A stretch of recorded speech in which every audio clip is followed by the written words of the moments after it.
Hello, what is going on, guys? I hope everybody's doing well today, and welcome back to another Bleach Immortal Souls video. In this video, I got for you guys the third tier list out of the 4 tier lists that I said I will be making, and this is the Tiger tier list right over here. Now, the Vermilion Bird tier list will be the last one, and I will be uploading that video tomorrow, so make sure to turn on notifications so you get a notification for whenever I do upload that video. Now, for this tier list, we only got 10 characters, so it's not going to be a super long video, and we should honestly, in reality, only have 9 characters, but I added Odahi, and I will go over why I did go ahead and add her. Now, as always, this is my personal opinion. If you do not agree, it is totally fine, and I do always also recommend players to take other opinions and also do their own research about every character. And at the end of the day, it is up to you whether you want to use that character or not. But yeah, enough talking, let's go ahead and get started on this tier list. The first character we got on the list right here is going to be the SSR Nell. Now, unfortunately, I'm going to go ahead and give her C tier just because I don't think she's good at all. She does give a shield to the lowest HP ally and herself as well, which is pretty decent, but she only has a 20% chance to stun and she can only attack one enemy. Now, while she does only attack one enemy, she does do a lot of damage, but unfortunately, other than PvE events, I can't really see her being useful, and shields are also not necessarily useful in PvE events because we got stuff like Odahime's War Soul, who can keep you alive pretty much for the whole PvE battle. So that's why I went ahead and put her in C tier, because even if you are using her in PvE, I don't think she's going to be that great. Now, the next character we got right here is going to be SSR Ayanero. Ayanero, I believe his name is. I'm sorry if I said it wrong. Correct me if I did say it wrong. But I'm going to go ahead and put him in B tier. He's a really interesting character.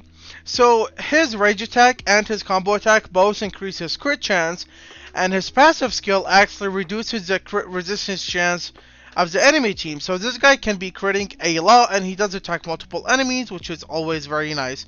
Now, I could honestly even put him in C tier if I wanted, but I do think he's definitely better than Nell, and I don't think it's going to be fair to put them next to each other because, like, if you just compare him, in my opinion at least, if you compare him and Nell, he is way better than Nell because he can actually deal damage, and he has a really unique ability. Like I said, his rage attack and mastery skill increase his crit chance, and his passive reduces crit resistance chance of the enemies, which is a pretty unique combination. All three of his combinations pretty much work together pretty well.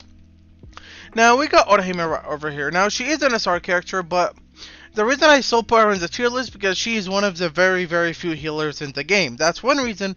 The second reason is if you guys take a look at her skills, she might actually become SSR in the future because one of her skills does mention something about her being an SSR. So she might be upgradable in the future. Now, I'm going to go ahead and put her in C tier just because Unohana does exist. Unohana is free to get. Everybody can pretty much get Unohana, and she does Odahime's job way better. Now, of course, Odahime is a Tiger character, but in the future, Odahime might be pretty good, maybe even better than Unohana, who knows. But what I do know for sure is that she does offer more healing than Unohana because she only heals one row instead of the whole entire column. But overall, just because she's one of the few healers in the game, and she's actually not that bad of a healer, I went ahead and put her in C tier even though she's only an SR character. Now, the next character we got on the list right here is going to be Resurrection Chow. Now, you guys know how much I love this guy, man. He's an absolute monster, especially critical hit damage monster, man. I've talked about him a lot in my videos, so you guys pretty much most likely know what he's all about. But his rage attack and mastery skill, now, I should definitely mention that his rage attack guarantees him a mastery skill, but that's only if you have his awakened weapon. That effect is only available if you have his awakened weapon. That is definitely something to keep in mind.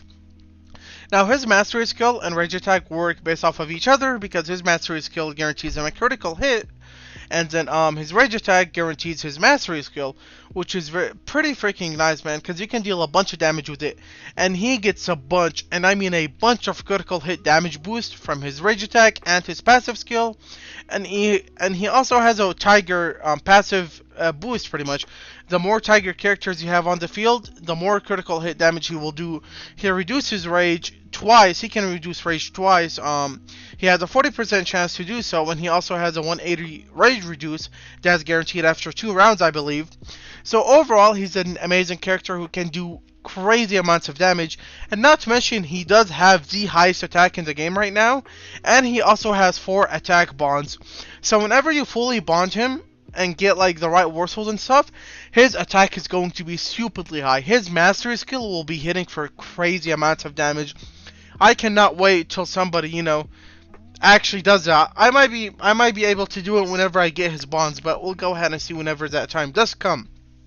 And he does obviously go in S tier because, like I said, he's just a complete monster. Now, Byakuya right here, as much as I'd love to put Byakuya in S tier, I just personally don't think he's worth S tier. But he is definitely A tier. Now, Byakuya early on is an absolute god. For the people that paid $1 to get him, you know why he's an absolute god, because he literally carries you so freaking hard. Him and Matsumoto early on in the game carry you like crazy, especially Byakuya, man, because he has an AoE, and early on in the game, that AoE is an absolute blessing, man. But Byakuya is really good. His passive skill is pretty good. Everything about him is honestly pretty good. But my problem with Byakuya is he is like the most balanced character in the game. Now that obviously sounds like a good thing, but in my opinion, late games, like when you get to really high levels, like 70 plus, balanced characters, I don't think, in my opinion, are a good option. You should definitely be running like maybe 2 tanks in the front and then damage dealers or crowd control characters or whatever it is, right?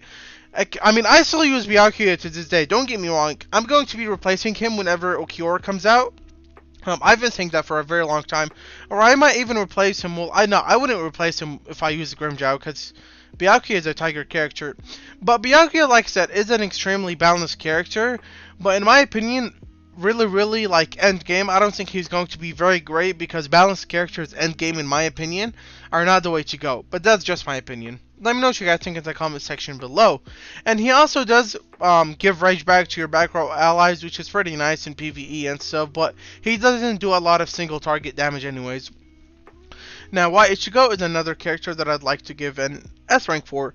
Why Ichigo is another character that does crazy amounts of damage. He also does do bleed damage as well, but his main, shining point, I guess, is going to be how much damage he can deal. The less enemies on the field, the less people on the field, including your team, the more damage he's going to be doing. He does also have an AoE attack, he does have a chance to stun, and he also does bleed damage. But how much damage he does is literally what put him in S rank. He can do crazy amounts of damage if you use him correctly, or even by luck, because it's the less people on the field. But either way, he easily deserved an S rank for me just because of the damage he can deal out. Now, Kimpachi, another S rank character. I don't think I have to explain myself for Kimpachi. This man is an absolute monster. He probably has the best mastery skill in the game. His rage attack is absolutely fantastic, and his passive skill, I'm not gonna say his passive skill is fantastic. It's kind of meh, honestly. But his rage attack and mastery skill make this man a complete monster. Not to mention, he is free to play if you do go ahead and obtain him if you start on a new server. Now, he increases the crit chance of your back row allies, so in PvE events, that's a complete broken ability, and if you awaken his weapon, he increases his own crit chance plus the back row, so you can run him as a tank in like a PvE event, and he's going to be supporting and doing crazy amounts of damage. Now, his mastery skill, literally, I got one thing to say about his mastery skill. Just put a freaking Odahi Warsoul on it, and you're good to go, bro. It's easily the best mastery skill in the game, in my opinion. Dude, his mastery skill can literally do as much damage as his rage attack and other characters' rage attacks. His mastery skill is just absolutely broken, man. And then now we got Ichigo. Now, Ichigo technically is an R character, but I think we can all agree that he's not an R character. Because till this day, I still see people using him. And I don't blame them, man, because Ichigo is honestly not bad at all. Ichigo, when you start the game, does start out as an R character. You upgrade him to SR, SSR is the new R. He does pretty good damage, and he also does bleed damage, which is pretty nice. Now, the reason I'm ranking him high... Now, honestly, he should be in B tier, but the reason I'm ranking him high is because, like, his costumes. I know this kind of sounds stupid, but his costumes are pretty dope, especially when he gets his visor costume. I cannot wait for him to get that. But he can be upgraded. That's what makes him a really great character. He actually does do really good amounts of damage. His abilities are also pretty good, and he does bleed damage as well. And bleed characters in this game are actually pretty damn good. Um, but that's why I went ahead and put him in A tier, just because he's extremely easy. Well, he's free to play like completely. Like he's even easier than Kimpachi to get. And he's actually a really good character overall, so that's why I went ahead and put him in A tier. Now, like I said, I do know costumes kind of sound stupid because it had nothing to do with abilities, but come on, bro. Don't you guys want a visored Ichigo on your team? Dude, I'm waiting for that costume, bro. I really thought they were going to drop it with Chapter 20, but I guess not, man. I cannot wait till I get that costume. I love visored Ichigo's looks, bro. I fucking love it. Now we got Lisa. Lisa is another A tier character.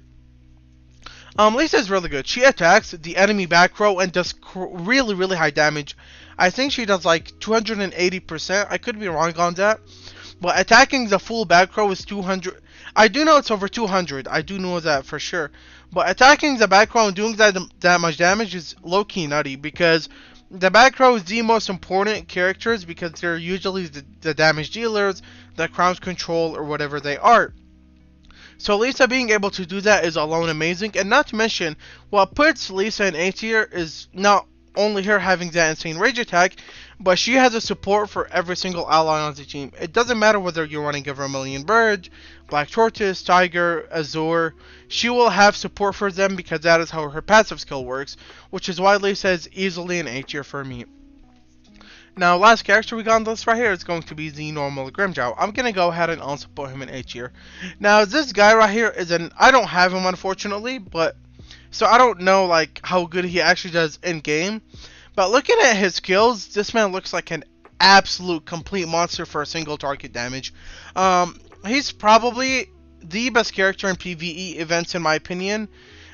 He's top 3 for sure. I'll tell you that. He is easily top 3 just because of that single target damage, but he has his one-on-one ability as well in his passive skill, which is pretty damn good. His rage attack only attacks one enemy, but it does a shit ton of damage, and like I said, he is a single target damage monster. Not to mention his mastery skill is also insane, and his rage attack does also boost his critical hit damage, and his mastery skill is another one of those mastery skills that can help you get more critical hits. But yeah, that's why I went ahead and put him in A tier, because he's arguably the best single target damage character in the game right now. But yeah, anyways, this is the Tiger tier list. I hope you guys like it. Let me know what you think in the comment section below of it. What would you change?